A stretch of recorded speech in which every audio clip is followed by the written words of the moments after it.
Hello friends, कैसे हो आप लोग। आशा करता हूँ आप लोग बहुत ही अच्छे होंगे। तो दोस्तों, आज का जो हमारा वीडियो होने वाला है बहुत ही शॉर्ट और बहुत ही छोटा वीडियो होने वाला है। ये आप देख सकते हो, डाबर का कफ ड्रॉप।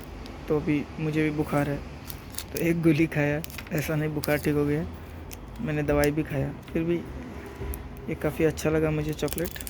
इसमें एक्चुअली इंग्रेडिएंट्स कुछ है, जिंजर।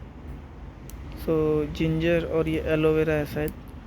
होनीटस कफ ड्रॉप्स, मतलब सर्दी सर्दी के लिए है ये एक्चुअली। तो चॉकलेट एक का 1 रुपया दाम है और अच्छा चॉकलेट है। आप देख सकते हो यहाँ पे क्या क्या लिखा हुआ है। 1 to 2 cough drops 3 to 4 times a day और as and when required, manufactured in India by Maxon pharmaceuticals private limited.